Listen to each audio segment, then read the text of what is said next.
کہ درود پاک کے فضائل کیا ہیں۔ حضرت حسن بصری رحمۃ اللہ تعالی علیہ کی مقدس بارگاہ ہے، ایک عورت آپ کی مقدس بارگاہ میں حاضر ہوتی ہے اور حاضر ہونے کے بعد عرض کرتی ہے، اے اللہ والے، میری جوان بچی کا انتقال ہو گیا، میری جوان بچی اس دنیا سے کوچ کر گئی، لہٰذا مجھے کوئی ایسا وظیفہ بتائیں، کوئی ایسا عمل بتائیں تاکہ میں اپنی بچی کو خواب کے اندر دیکھوں کہ آخرکار اس کا معاملہ کیا ہے۔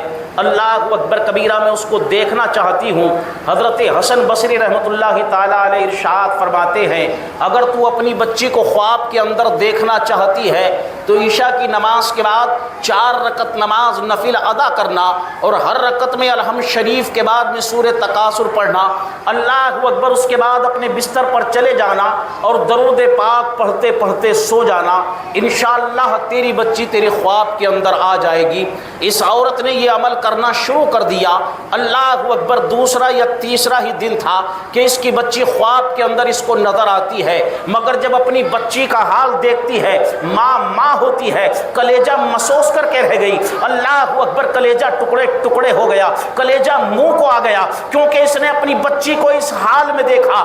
اللہ اکبر، عذاب کی ہتھکڑیاں ہاتھوں میں ہے، جہنم کی زنجیروں میں جکڑی ہوئی ہے، عذاب الہی میں مبتلا ہے، اللہ اکبر، جہنم کے عذاب میں گرفتار ہے۔ صبح ہوتی ہے روتی ہوئی، حضرت حسن بصری کی بارگاہ میں حاضر ہوتی ہے، عرض کرتی ہے، اللہ تبارک و تعالیٰ نے آپ کو بڑا مقام عطا فرمایا ہے، آپ کو بڑا مرتبہ عطا فرمایا ہے، آپ دعا کریں کہ اللہ تبارک و تعالیٰ میری بچی کو عذاب سے نجات عطا فرما دے۔ میں نے اپنی بچی کو خواب کے اندر دیکھا، مگر ایسے عالم میں نے دیکھا ہے، اللہ اکبر، کہ وہ عذاب الہی میں گرفتار ہے، اس پر عذاب ہو رہا تھا۔ اللہ اکبر، حضرت حسن بصری فرماتے ہیں، ٹھیک ہے، اللہ اکبر، دعا کی جائے گی۔ اللہ اکبر، رات ہوتی ہے، حضرت حسن بصری رحمۃ اللہ تعالی علیہ اپنے بستر پر جاتے ہیں آرام کرنے کے لیے، آنکھیں بند ہوتی ہیں۔ خواب کے عالم میں آپ نے دیکھا ایک حسین و جمیل دوشیزہ ہے، ایک نوجوان لڑکی ہے، جنت کا باغ ہے اور جنت کے باغ کے اندر وہ ٹہلتی ہوئی نظر آ رہی ہے۔ اللہ اکبر کبیرہ، اسی باغ کے اندر ایک تخت بچھا ہوا ہے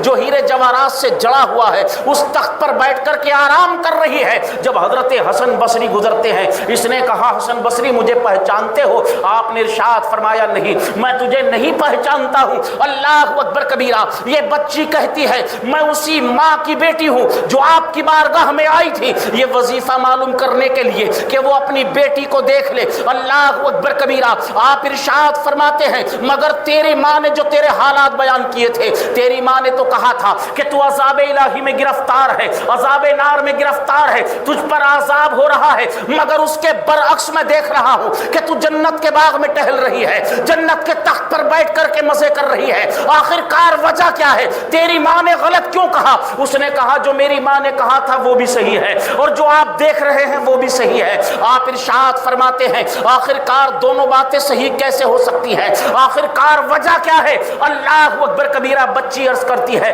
حضور والا سنے، میں عذاب الہی میں گرفتار تھی اور مجھ جیسے نہ جانے کتنوں پر عذاب الہی ہو رہا تھا۔ اللہ اکبر کبیرہ، کہ ہمارے قبرستان کے قریب سے ایک اللہ کا بندہ گزرتا ہے، ایک اللہ والا گزرتا ہے، ایک نبی کا عاشق گزرتا ہے، ایک نبی کا چاہنے والا گزرتا ہے، ایک نبی کا شہیدہ گزرتا ہے، جس کے لبوں پر درود پاک تھا، وہ درود پاک پڑھ کر اس کا ثواب اس نے ہمیں پہنچا دیا، جس کی برکت سے اللہ تبارک و تعالیٰ نے ہم تمام کے گناہوں کو معاف کر دیا۔